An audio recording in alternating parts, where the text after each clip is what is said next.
Hey guys, welcome back. In a previous video, I detailed some of the basics of helium mining and the profits associated with it. But in this video, I'm going to go over a few tips I've learned along the way. First off, antennas. A Bobcat 300 comes with a standard 4 dBi antenna. These antennas emit a signal in somewhat of a circular pattern. So while these signals aren't necessarily going to go traveling super far out, they are going to provide great coverage in the relatively short distance that they do cover. So if your device is trying to communicate with other devices in a significantly different height axes, you may want a lower dBi antenna, such as these stock antennas. Typically, these antennas are better suited for inner city metropolis areas where you might be located on like the 5th floor of an apartment building or skyrise. The higher your antenna rating, such as a 5.8 or 8 dBi antenna, your signal will travel much further, but it will have significantly less elevation change. These antennas are typically better suited for suburban areas. And while they do make larger antennas than an 8 dBi antenna, I would not recommend them for pretty much any application, as their beam width is simply too narrow to be used except for in super rare locations. Now, antenna height is actually probably much more important than which type of antenna you have. I would much rather have a standard 3 or 4 dBi antenna 30 or 40 feet up off the ground than a 5.8 or 8 dBi antenna somewhere on the first floor. So for this reason, most people recommend putting your antenna out on the rooftop, as that's going to be the highest point you can get your antenna. And it will have a relatively clear line of sight. But I actually don't like putting my stuff out on residential rooftops. For most people, going out on a steep sloped 2 or 3 story rooftop or using a ladder that high up is going to be terrifying and can often be relatively dangerous.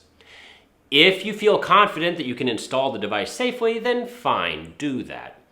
But an attic install is going to be so much easier and safer, and your rewards are barely going to change. So for that reason, I highly just recommend sticking with attic installs. When I first started mining, I actually drove around town using the Hotspotty app to see firsthand how other miners had their stuff set up. And after 2 days of driving around and looking at many dozens of different locations, I was only able to find one antenna actually placed out on the rooftop. So don't think that just because you don't have yours out on the roof that you're suddenly going to be missing out on a bunch of rewards, or that you're going to have a suboptimal setup. Attics will naturally have vertical 2x4s holding up the roof that you can easily attach your antenna to, so it's much easier than trying to drill a mount into the side of your roof and install a holder and get it all nice and level. Most attics are easily in range of your Wi-Fi connection and also already have electrical power readily available in the attic. And if not, running a power cord into the attic is super easy and nobody's ever going to notice the cord.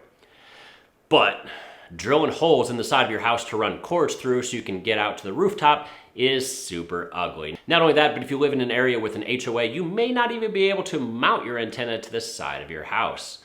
And if you're a renter, drilling random holes into your roof is pretty much a surefire way to get evicted.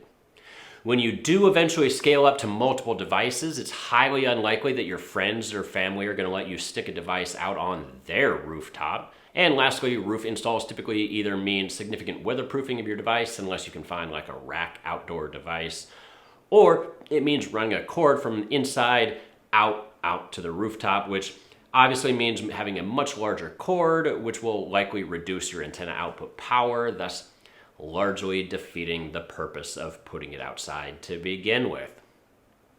Now, when you're installing a 5.8 or 8 dBi antenna, it's super important that the antenna is perfectly straight up and down.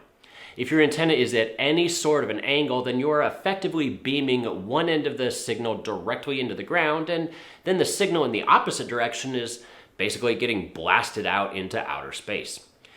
Neither of those signals are really going to be doing you much good, so make sure your antenna is perfectly aligned. Speaking of antenna placement, if for whatever reason you plan on putting it next to a window, that's generally okay, but in some geographic areas, it's actually a law that newly built houses and a lot of apartment complexes must be built with energy efficient UV protected windows. Now, this can be a problem because the UV protection is often provided by fine film-like layers of metal wedged between sheets of clear polyester plastic. Your antenna signals can typically go through objects like windows or wood relatively easy, but it doesn't like metal. So if your window has UV protection or one of those wire mesh window screens to keep bugs out, it's probably best not to put your antenna right next to the window. If in doubt, you could simply test your device in multiple locations, maybe next to your window for a month and then somewhere else in your home for a month, and see which offers better rewards. Now, if you're going to be testing multiple locations, you're at least going to want to test a month, as daily fluctuations in the amount of nodes that you're transmitting out to and your rewards that you're earning is going to fluctuate on a day-to-day basis. So if you're going to move locations, at least try things for a month before you move on. All right, so cords. Now, I know some people want to tweak out their device and upgrade virtually every component, but generally speaking, the default cords that come with your device are going to work just fine because they're only a couple of feet long. And that's great because the longer the cord is that your radio signal has to travel along on its way to the antenna, the more signal loss that it will incur. So you want as short of a cord as is realistically practical. And that's also why, if at all possible, you want to have your miner close to your antenna regardless of placement. So you wouldn't want to put your antenna on the roof and then your actual mining device in your basement and then run a super long cord between the two. Keep the cord as short as possible, but if you have to run a long cord for whatever reason, and therefore have to buy a different cord, I would highly recommend getting a good one, which is going to be an LMR 400 or 600 cable. Now, these cables are thick, which is why the signal is able to easily travel along the cord. And these cables have about 10 times less signal loss per meter than something like a cheap RG174 cable might have. With those cables, you get a signal loss of around 1 decibel signal loss per meter of cable length. And for reference, a meter is roughly 3¼ feet in length, so you can see how a super long, cheap cord could come with significant signal loss. The next tip is just to bring up the Hotspotty website and just look and see if you're receiving reduced rewards due to other miners being too close to you in proximity. Zoom in on your area and click on the hexes box. This will show you a hex grid of miners that are too close to each other and the boundaries for each hex. Now, sometimes your miner will be kind of right on the border of one of these hexes. So if we zoom on this particular node, it looks like if this guy, let's just see here, 1, 2, 3 houses north of his actual location is where the hex border ends. So if he simply just paid the small fee and moved his device on the map to the area outside of this reduced rewards, then he would get the full rewards.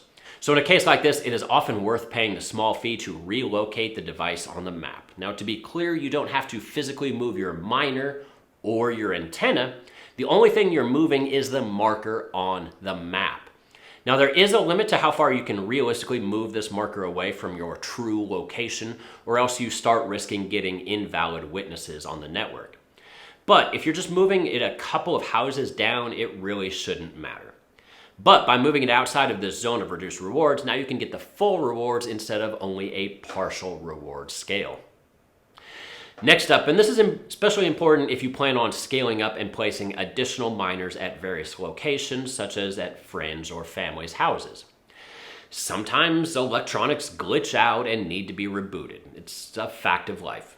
But this can be challenging to do if you don't have easy physical access to your miners. You don't want to drive across town, knock on your friend's door, ask to go up to the attic just simply to reboot your device. To solve this dilemma, I highly recommend getting a few smart plugs. Personally, I use the Wise brand of smart plugs, which can be bought on Amazon in a 4-pack for about $40, and I'll have a link down below where you can buy these. Yes, there are cheaper brands out there, but I like the quality of these. You simply plug these smart plugs into a standard wall outlet and then plug your miner into the smart plug. These smart plugs will connect to the same Wi-Fi signal that you're ultimately going to be using for your miner. And then with their custom mobile app, you can control these smart plugs from anywhere in the world with the press of a button. If you need to reboot your device, simply go to the app, turn off the smart plug for a few seconds, and then turn it back on. This will effectively force a hard restart for your miner, which should clear up the overwhelming majority of random electronic glitches that it will ever encounter. So that's it, guys. A few simple tips to help boost your earnings, and otherwise just some quality of life tips and tricks to help you along the way. If you enjoyed this video, consider subscribing and give the video a thumbs up for the YouTube algorithm. It really helps channels like this grow. And as always, I'll see you all again next time. Thanks.